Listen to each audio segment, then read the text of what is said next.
What's going on, VIP? Yeah, what are we going over in this one? Texture baking. Do you know what that is? Maybe you do, maybe you don't. You probably don't. Maybe you don't.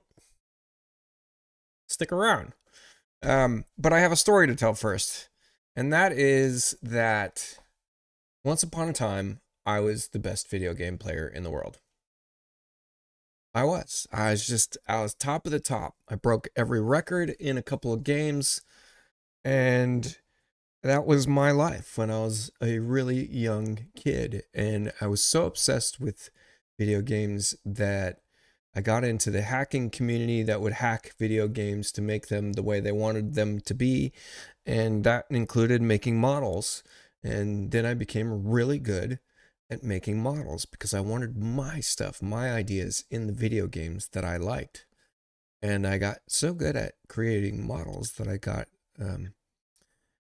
offered a job over at Pixar. Now, I didn't know what Pixar was. Shame on me. So I turned it down and that ship has sailed. But I have these thoughts that what if I could do it all over again and I could get into Pixar? And I still have these kind of dreams that at some point, maybe in retirement, I get to make assets for video games. And that leads me to this video, which is what is texture baking and how can we utilize it to make the perfect asset? If I wanted to make assets for video games, texture baking is a necessary part of that process. And I think I have a really efficient workflow to get you into the beginner state of this. Now, it requires some software. Not requires, it's just that it would be a lot easier with some software, namely Substance Painter, and we're going to get into that. But here we go. I'm using Meshi. You've seen me use this in some other apps. And I went to Concreti Designs, and by the way, awesome company. They were at KBiz. I went and toured their booth. Okay, concretidesigns.com, and they make all these handmade sinks and all these handmade planters and pots, and they're gorgeous.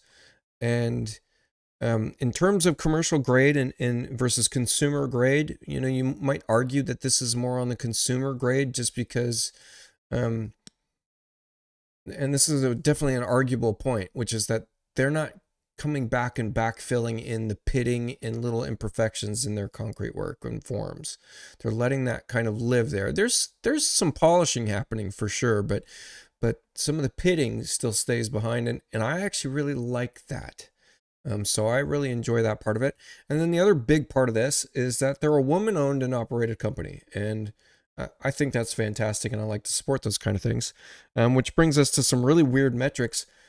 95% of you out there are men, or at least that's what YouTube's telling me, and I don't know what everything else is. That's the only metric they're showing is specifically male, and so that's an interesting thing. So hey, go talk to all the other genders out there and say, come on in, hang out. We want to show you guys this too because we feature stuff like this company. Anyways, that's enough about that. I'll continue on and just say that I love this company and I love what they're doing and I love the style that they're bringing in, and so I'm going to recreate some of this stuff. Um, so what did I do? The other great part of this is they're all white backgrounds, easy to screen clip. Bam, screen clip it, send it, and we get to bring it into Meshi. And Meshi, in the other videos, I was always telling it to do a really low poly count thing. Well, this time I'm telling it to do a really, really high poly count thing. And that brings us to what is texture baking? And can I kind of summarize that in a way that is palatable for someone that's brand new to the concept, which is we want to take a really high poly count model where it's really detailed, really realistic, right? And then what we're doing is we're figuring out how it's got to be UV mapped, meaning that there is some texture applied to that model. So there's a way of mapping all of the tris or quads that make up all the polys that make up that mesh, and as it applies to a two-dimensional image, okay? And then what we're doing is we're analyzing. When we're baking, we're analyzing that mesh and basically saying something like, hey, there's a soft radius in this part of the mesh, and it's mapped to this part of the two-dimensional map. Okay, so our texture now knows where there's more features in the 3D aspect of it. It's no longer just some poly count. It's kind of an overlay of saying, hey, here's where these edges are. Here's where these little indentations are. So we're taking a high poly count model and saying, hey, we've got all these details in the high poly count model. Now let's take in something that's just a bunch of squares and apply texture-based features such as ambient occlusion or normals to these parts that we know are really refined edges, because we know that because we baked this high poly count mesh. So what I mean, I've got this curve and it's a really soft curve, right? And this is my high poly count model. And we're figuring out in terms of the two-dimensional mesh, when the two-dimensional image is just applied to this 3D mesh, excuse me, not two-dimensional mesh, two-dimensional map, when that's applied to this, right, as an image, we know on this part of the image, there's some kind of soft radius, so that when we replace it with something that is a really sharp-edged angle, we can fake that this has bump or normal. We can fake that this has occluded shadows, right? We're basically creating shadows where there wouldn't be some otherwise, that look like there's a radius there, even though it's a solid square, okay? Hopefully that explains it a little bit, but let's see it in action and see what we're even talking about. So here we go. I've got this really high poly count sink, and it's from Concreti, right? We're recreating a Concreti sink. And I don't care about what the map is. That part doesn't matter. And then I downloaded it as an OBJ file. I extracted the contents, and now we're back in Blender. And Blender's free, and I've been saying in some of my other videos, I'm learning Blender. So if you're learning Blender from this video, you're learning it with me, and you're going to see me struggle through some stuff occasionally. So let me delete the source object that's always there, and let's just do a little file import, and this wavefront object. And I've got to find that particular guy that I just unzipped, which I don't know what it's called, so I might need to go check it out. Stone Basin Sink. I think that's what it's called. And let's go open this bad boy up. Cool.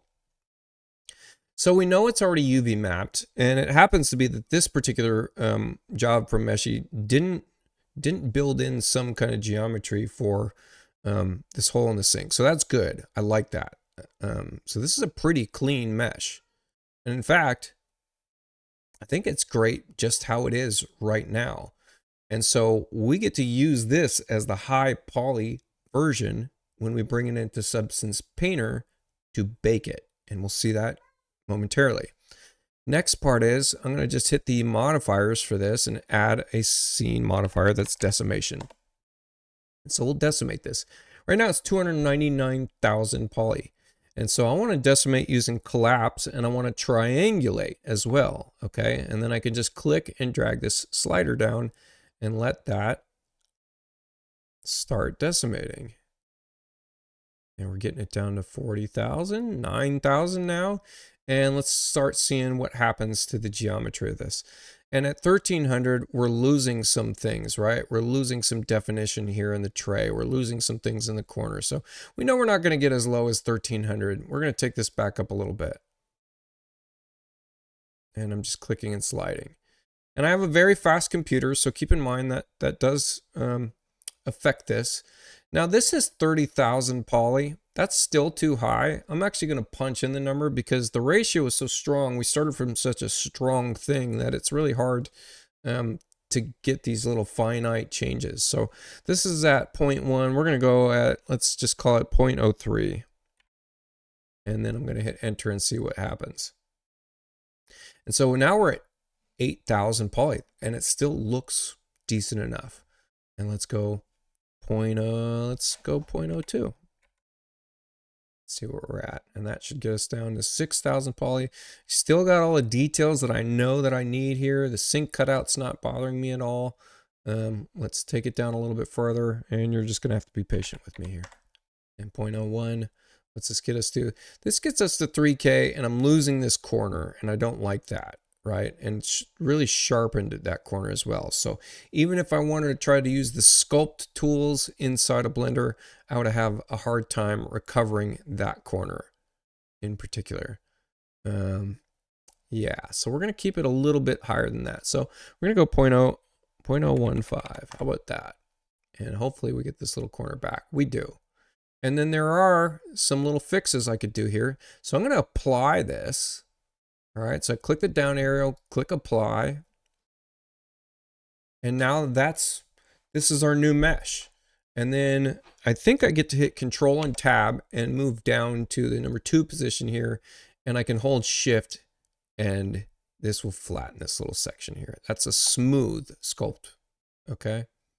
And it's not affecting the backside. And do I want to touch any of this other stuff?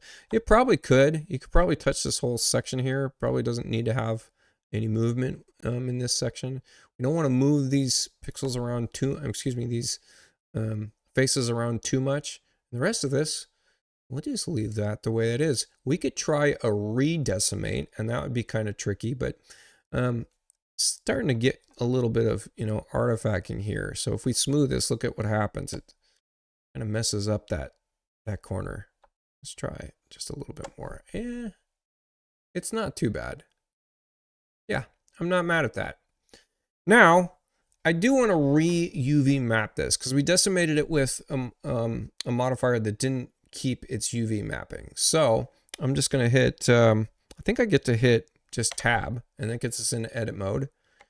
And then this guy gets us to face select, and I can select all faces and UV, smart UV project, and I could probably just press OK. But if we wanted to see what this was doing, we could go UV editing, and we could see that that's what it did. Is it just it took the average surface direction of all the normals, meaning the normals for this sink are all the surfaces that are facing us, and it took the average surface direction and then took that as a projection and projected it onto our 2D texture. And so that's how it's mapping, all right? And the great thing about a sink is we will only get one texture out of this. So we're going to use some smart materials to get a texture that's going to be all white, but it's going to have all these features in it so we can blend with material within Chief Architect and get all the full color palette of this particular model sink and still have it look really realistic, all right? Now that I've got this all done, I can just do a little file export, and we're going to export as a wavefront object. I don't care about fixing the axis in this case. Even though this is incorrect for Chief, it is correct for Substance Painter. So we're just going to correct it in Chief. And the scale's off as well. I'm not too worried about it. And so I'm just going to export that wavefront object in a place of my choosing, which is going to be in Bathrooms, Sinks, make a new folder, and this one's going to be Concreti. And shoot, I don't know what the name of this one was. So we're just going to look real quick, do our homework. Which one was this? This is Monterey. Monterey, it's just down the road for me. So do I get to rename this? No, I don't. We'll have to do it later. So this is Monterey OBJ. And this is decimated. Okay. And let's just, we should just say Monterey low, _low. And press export wavefront object. Bam. What happened there? There we go. So the next part of this is I need to make sure I know where the original sink is, which it's right here. And I can take the material and UV mapping, all this with it, and I could bring it back into that main folder, which is bathrooms, sinks, and this one. Let's go ahead and name this Monterey.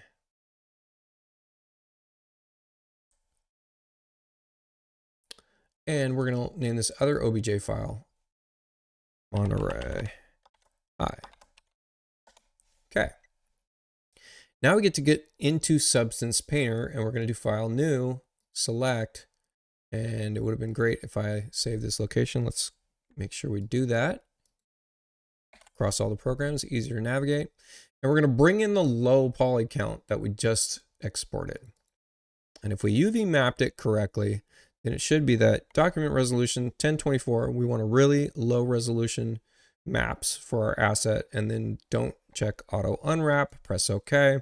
And there we go. We've brought in this sink. Now here's where the kind of magic gets to happen, is if we just applied some smart materials to this, it would do okay. And what I mean by that is if I just applied a fill to this, and the fill, I made some darker colors so we could really see it. And then we got into some masks here, like some of these masks, like concrete or cavity rust, or let's do dust occlusion and put it in this fill. Notice that our map's not baked, so it's not all that, it's not doing anything, okay? That's because this is a smart mask, and it needs to know where the curvature of the sink is based on the geometry. It needs to know ambient occlusion, normals, etc. So we have to bake this first. Now let's bake this without doing anything with the high poly count thing. All right, so it's kind of figuring out what the sink is, and that looks like it did a pretty good job. Let's return to the painting mode. Now all of a sudden that little smart mask that we applied here is doing something, and it is picking up some dirt in the corners and doing all right with that. Let me remove this mask. Let's try a different one that has maybe a higher effect to it. And look at that. It's just picking up where some maybe sharp edges are. Let's try a different one. All right. It's doing okay. Edges uber. Let's try that one. It's doing something. Let's try baking the map now with our high poly count object. And it's this little button right here, in case you missed it, because I've missed it a bunch of times. It's this little tiny itty bitty button right here. And so you got to hit that, and now we get to find that Monterey high, and then we get to change. Well, you could try, in terms of the cage, you could try automatic, or you could try to change your max frontal distance. And what you do is you slide this until you see that red coming through, and you want to look around and make sure that there's no other issues where that red's coming through. And so you're going to see that. Yep, there we go. And so this is pretty good. Now let's bake the selected textures. And I don't know if you can tell just by looking at what's happening right now, but it's picking up curvature in a way that it wasn't before when we baked it. Let's return to painting mode. And now we're going to be doing a little bit of a different thing with our mask here. Let's go ahead and remove this mask. Let's try one of these again. Let's just try edges strong. And it's still kind of just doing all right on our edges.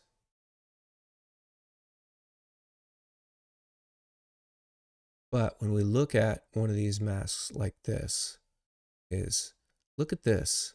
Even though we smoothed this out, in our low poly count model.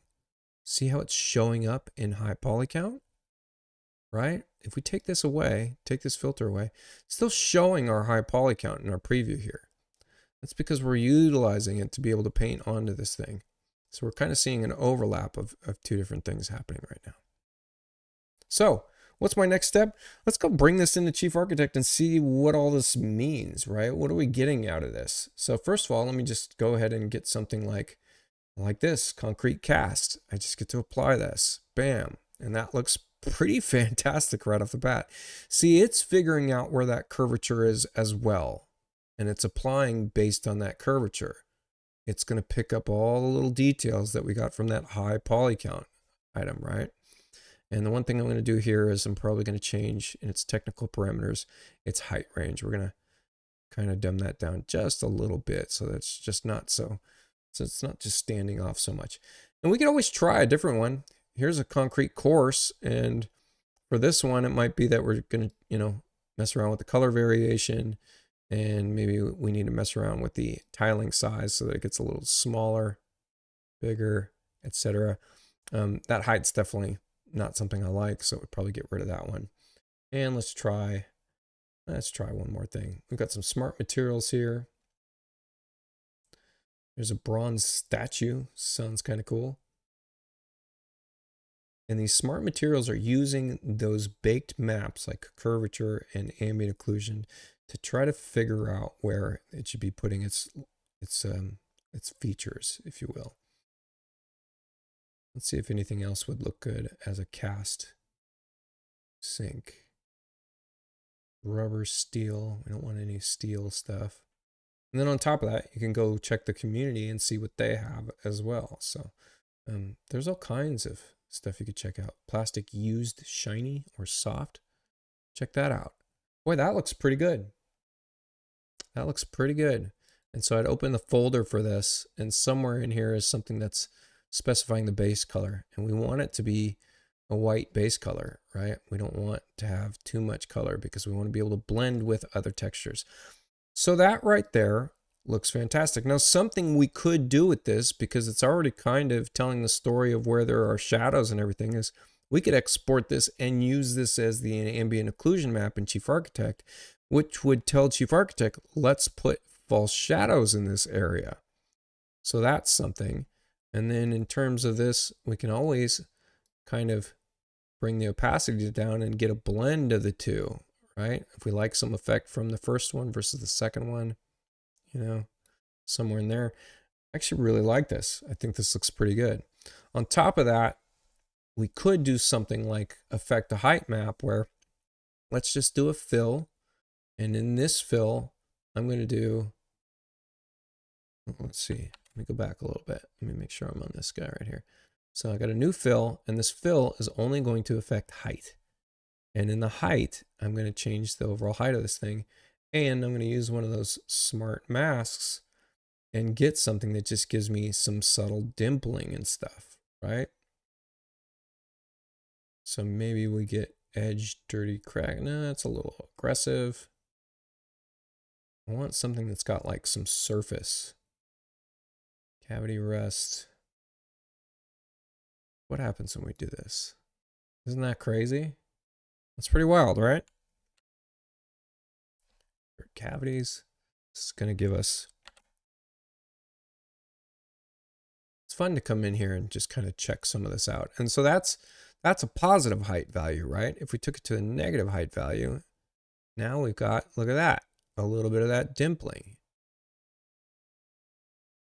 Right? Now I want fewer dimples, so I already got 2. So let's do, let's see, dirt spots. I want something real. So edge damage kind of describes what it's doing, just some damage to the edge. You know, that's almost subtle enough for me. I like that. Let's try just a couple more. I want to remember edge damage because I like that one. Paint old small cracks. That sounds like it might be good. Yeah, that's the one. Look at that. Can you tell? Little dimples right here. So that if we come back to the base color and change the height, you can really see them now. Isn't that cool? It's perfect. Right? So maybe maybe we can do a little transform on this, or maybe there's a way to change the size of it. Scatter. There's, oh, look at that. Some kind of imprint. Interesting. Scratches. Okay. Not sure what top-down gradient is. It removes a couple of them. I want to get something that might get to a scale. There we go, scale. Look at this. And so, I mean, this is what we're talking about when we're doing just really quick and easy mapping to models that can make them look extremely realistic with not all that much input. Yeah, I think I like that just the way it is right there. So what do I get to do now? Export textures, right? I have a particular one that I built out just to match our typical export naming conventions in Chief Architect. And then I get to just export to this file location. Bam, it's going to get rid of all those. Actually, I don't want them named material. I wish I'd rename that. I'm going to rename this to Monterey concrete texture. And let's just export that again.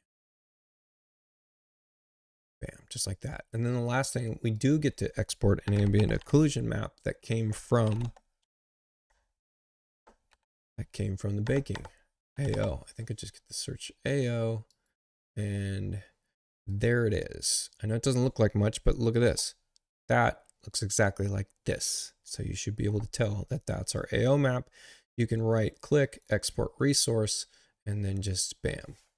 And so now, what are we doing? We're in Chief. Cool.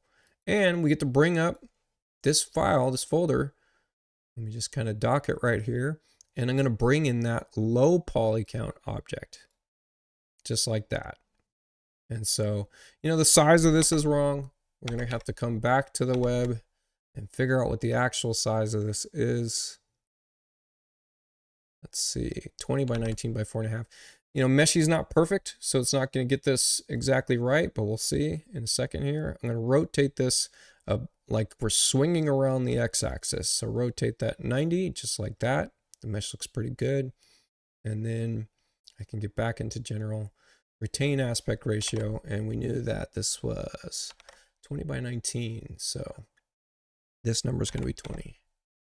And we're pretty close. We're almost on the money with this sink. All right, so it's almost just a recreation. We're going to generate the sink block. We're going to end up editing this sink block possibly to create a proper sink hole. And I want to just place this first because I'm going to recreate it once we fix some things on it. So first of all, we need to fix the map. What's happening here is this map is coming from Meshi, whereas the mesh itself has been re-UV textured. So that map's incorrect. So we get to use the adjust material tool, rainbow bacon tool, and we get to say, you know, this is that Monterey concrete UV mapped. And let's go pick our texture that we created. And let's see. There's the Monterey. And I'm going to get rid of all these material ones. I don't want those. I like this one better. There we go. Monterey concrete texture. And we could do Monterey bump. And then we have this AO. And that's going to look crazy, right? And then we've got this roughness map. And let's press OK. Let's see what we got. Look at that beautiful, beautiful sink. Isn't that incredible? I don't see a lot of the bump map happening here. I'm curious about that. Let's get rid of the, oh, you know what? We only just got to set the number a little higher. There we go. Isn't that wild? Let's see what happens when we get rid of the bump map and instead use the normal map. Sometimes that's going to give us better results. Keeps it down nice and subtle. Yeah. Looks fantastic. It really does. And so what are we at? We're at 4,400 poly count. It's not bad. It's really not bad. That's a low light symbol, light-ish symbol. We're going to call this Concreti Monterey Sink. Okay. And actually, I don't even need to name it right now because we're going to reconvert it. We're going to reconvert it to a sink, and we do need to change. For sinks, you have to fix their sink cutout. And I'll show you why in a second here. So let me just reconvert it. The reason I'm reconverting it is this. When you just open this up, if you accidentally reset object size, it's going back to its origin. If you suddenly go change the Z position by 1 inch, that's not 1 inch. Why is that? Because it's going based on its original object size. So we want to reconvert it to get this back to a square one state. Okay. So we'll convert this fixture interior. We're going to show advanced options in this case. Now we have this as our base size. Okay. And let's go. And here's our opportunity to name it. And then here's our opportunity to drop the basin down just a hair, maybe, maybe not. Maybe we'll leave it right where it is. And then we will end up fixing this CAD block. So let's just press OK. Oh, one more thing, options. And this is going to insert into a countertop. And then it's going to be a sink for bathroom. And there we go. It's in our library. Now when I click to place it, well, one, it's saying it's much larger than our cabinet. So let's resize this. here's what's happening is our sinkhole is being cut to the extent of the geometry of the sink itself. So we have to fix that. Okay. So here's what we're going to do. Got to get back to 2D view. We want to get this CAD box here. So let's edit the CAD box. Let's grab all this. Let's copy it. Let's bring it back to our 2D plan here. Let's paste it. Look at that. It's super tiny. Actually, don't know why it's tiny, but I'm just going to line it up with this and get it sized right. Size right. Yeah, that's sized right. Okay. Now is my opportunity to just draw a polyline. I'm just going to draw a polyline inside of the sink, something like this. That's it. And I'm going to convert this into a countertop. Press OK. Designate that this is hole in countertop. All right, that's this guy right here. Press OK. Now, select all this, block it, and let's just rename it Monterey CAD block. Why do we do that? Because now we get to come into the library, open the object, and in the 2D symbol panel, we're going to find that Monterey CAD block. Press OK. Once we've done that, when we click and place this and replace this, there we go. Our sink cutout is correct. And dang, if that isn't just gorgeous. 31 minutes. Not terrible. You know, would I do this on every object? No, but is this one going to be a staple in my library? Absolutely. I mean, that just looks so cool, you know? And what's great about this workflow is we can go back and mess around with this and just re-export these textures and get it back into place. I think it's so interesting, right? Look at this. I mean, we proved that we smoothed this mesh out here, but it looks like there's a dimple in this, right? So if we were to take this right here and open this up and go 3D panel and say 0 smoothing, okay? And then we're going to change rendering views to like a vector view.